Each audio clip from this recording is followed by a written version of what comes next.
فەرموو کاک بێسوون ئەگەر ئامادەی لە خزمەت داین. سپاس بۆ ئەوەی کە لێرەم. سڵاو ڕێزم هەیە بۆ ئەندامانی حیزب لە دانیمارک و بۆ ئەندامانی کومیتێ حیزب لە دانیمارک. سەری ڕێز و نەوازش دادەنوێنم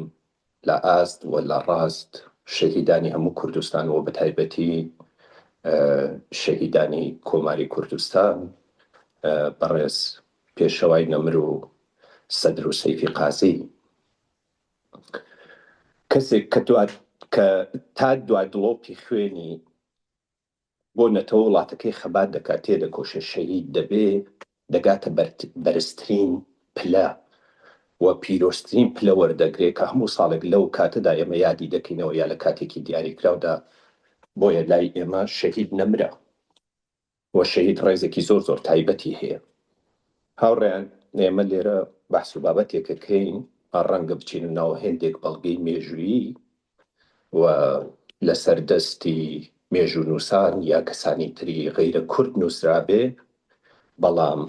ئەمە ناکاتە ئەوەی کە ئێمە حکمی تەواو لەسەر ئەو بەڵگانە بدەین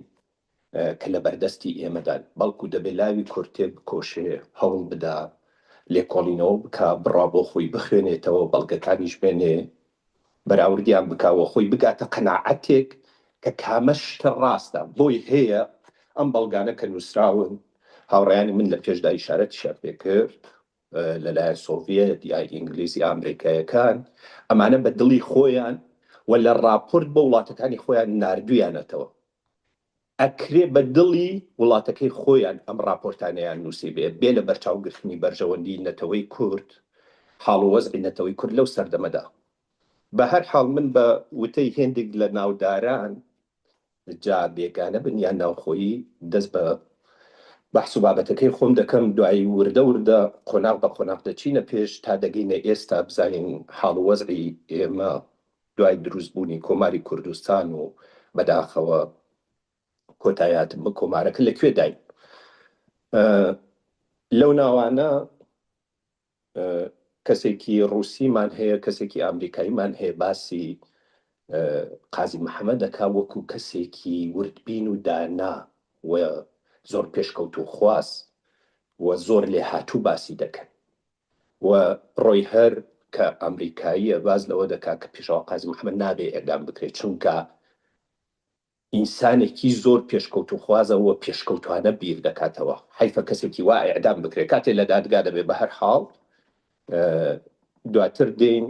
وتەیەکی کاک دکتۆر قاسملوو هەیە کە دەڵێ پێشوا گوڵێک بوو لە بیاباندا ڕواوە، بەڵام دوای پێشەوە و دوای دکتۆر قاسملوو ئێمە شاهیدین ئەو بیابانە ئێستا پڕە لە کەسی بەتوانە، کەسی لێ هاتوو، ئەگەر چی دەرفەتیان نەبووە، بەڵام ئەگەر دەرفەتێک بخۆقێ بۆی هەیە دەیان پێشەوای تر وەکو خۆی باز دەکا. ئەگە من لە سێدارە دەدەن بە هەزاران پێشەوا دێتە مەیدان، بۆی هەیە دەیان پێشەوای دیکە بێتە مەیدان ئەگەر دەرفێتێکی ترما بۆ بخۆڵکێ. و وتەیەکی تر هەیە دەڵێ کۆمار و پێشەوا وەکو ئەڵماس وایە هەتا لێدەی دەدرەوشێتەوە. دوای خوێندنەوەیەکی زۆر، دوای لێکدانەوەیەکی زۆر، دوای گەڕان ئەم سەردەمە تازە بۆ ئێمە خۆڵکان ئێمە لە وڵاتاندا بگەڕین، بەڵگەکان لەسەر کۆمار و پێشەوا بدۆزینەوە، هێندێکیان بهێنینە سەر زمانی خۆمان کە لێی وردەبینەوە، نەخی ئەم وتە باشتر دەردەکەوێت. دەبینین کە پێشەوا چ کەسایەتیەکی هەبووە و کۆمارەکە چ نرخێکی هەبووە. بۆیە لەو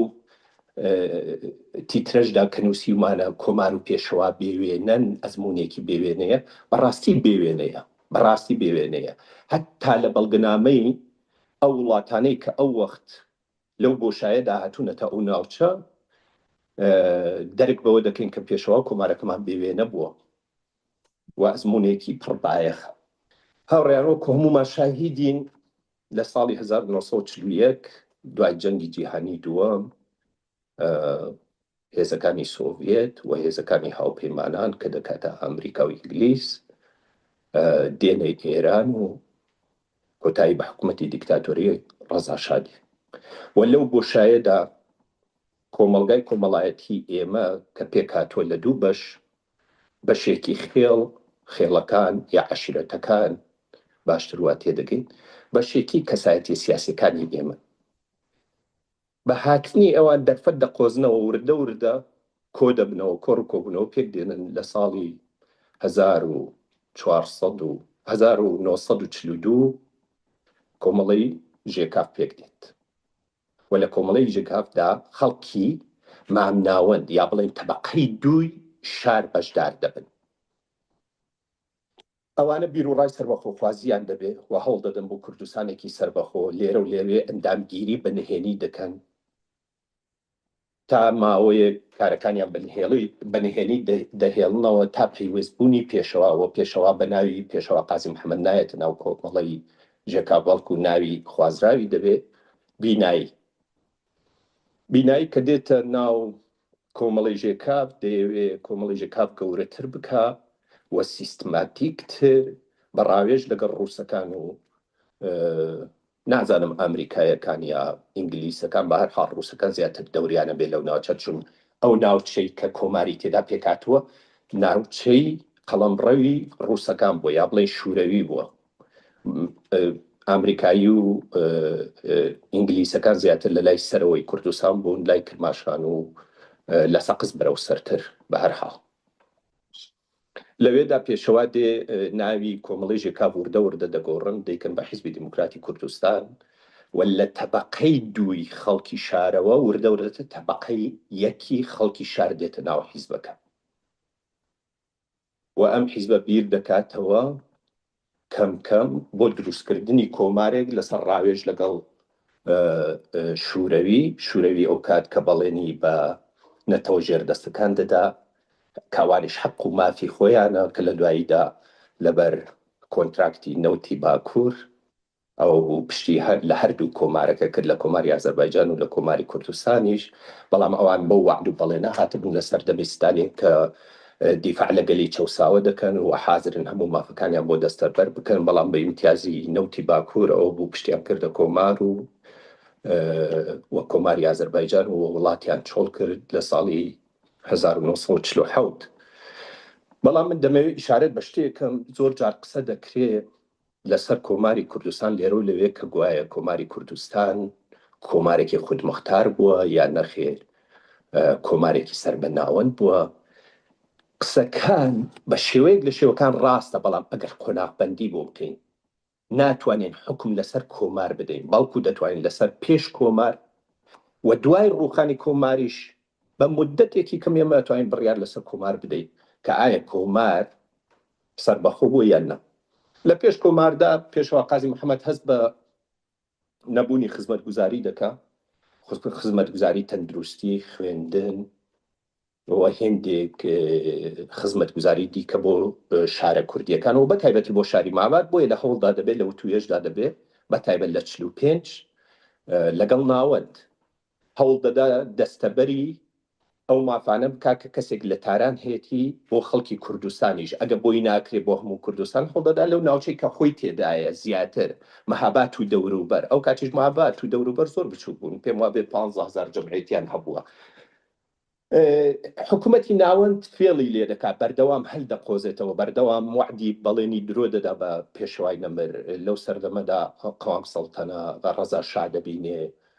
شای ئێران دەبینێ کەسانی تری خواروی ئەوانیش دەبینێ لە هەر کامیان قسەیەک دەکرێت بۆیە پێشەوا کە دێتەوە کوردستان دوای ماوەیەک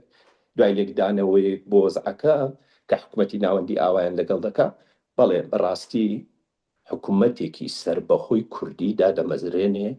حکوومەتی دیموکراتیکی کوردستان لە 1946 لە 22 فێبریوەری کە دەکاتە دوی ڕێبەندانی خۆمان و لە مەیدانی چوارچرا دێت ئەمامە ڕەشەکەی لە پێشدا دادنێ دوای ئەمامەی سپیەکەی دواتر بەجلێکی سەرباز لەوە دێت لەسەر ستەیجێک جلێکی سەربازی ئەو کات ڕووسیا وتارێک دەدا و لەوێشدا لە ڕۆژنامەی کوردستان بەڵگەی حەقیقەتمان هەیە کە باز لەوە دەکا لەسەر تیترەکەی جەژنی ئیستیقلالی کوردستان بەڵگەیەکی حاشا هەڵنەگرە و هیچ کەس ناتوانێت حاشای لێ بکە دواتر کەسێک پێشنیار بە پێشەوای نەمر دەدا کە بە هەر حاڵ ئەو مێزەری سەریدا نەگرێت چون ئەو ڕێبەرێکی مەسحەبیشە لەگەڵ ئەوە ڕێبەری بزوتنەوەی نەتەوەی کووردا ڕێبەرێکی مەسحەبیشە بۆیە پێشەوە پێشنیارە لە بەرچاو دەکرێت بەڵام ئەو جلانی کە لەبەریەتی من نازانم چی پێ دەڵم بەڕاستی بە کوردی ئەوانە دادنێ دواتر حکوومەتی کوردی پێک دێ خۆتان بەشێکی ئەرە زۆرتان ڕەنگە ئەوەتان بیست بێ کە چەندین وەزیری هەبووە یەکێک لەوانە کە وەزیری بەرگری سەیفی قازی بووە کەسێکی بە هەیبەت بووە کەسێکی چوارشانە و کەڵەگەت بووە و سەدری قازی کەسێکی ڕووخۆش بۆ لەوێدا و دەیان کەسی دیکە لە بنەماڵی ئەلخانیەکان و پێشەوە عەفوکە بارزانیەکان و عەبدولعەزیزی گەیلانی و کوڕەکانی ئەفسەرانی عێراق بوون کە چوونە ناو هێزەکانی کۆمار لەوێدا کۆماری کوردستان پێک دێ بۆ ماوەی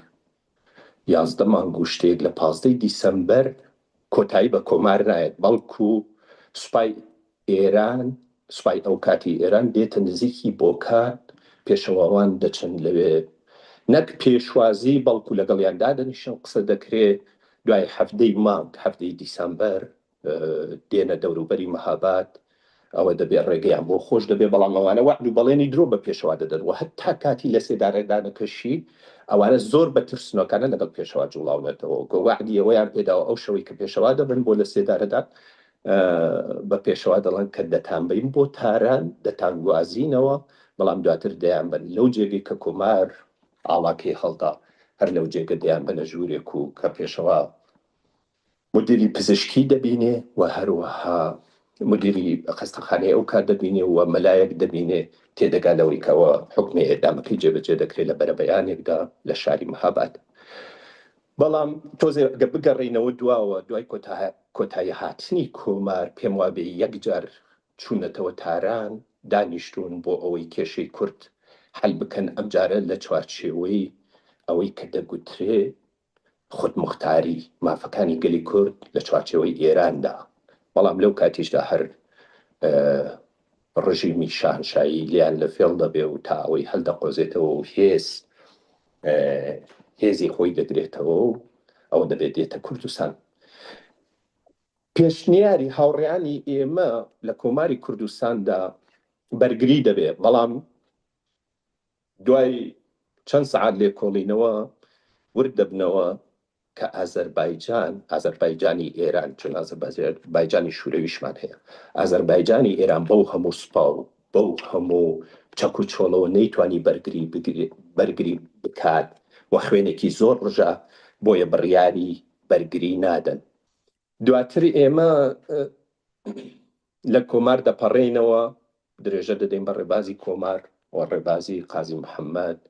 دەگەینە شۆڕشی 46 دواتر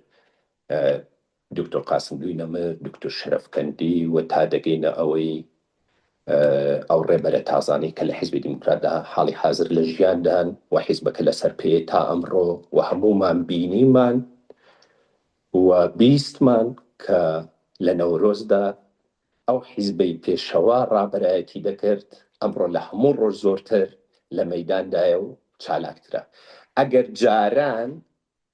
لە ناوچەیەکی دیاریکراودا خەبات هەبوو تێکۆشان هەبوو ئەمڕۆ لە هەموو کل و کوژبنێکی کوردستان ئەو خەبات و تێکۆشانە دەبینی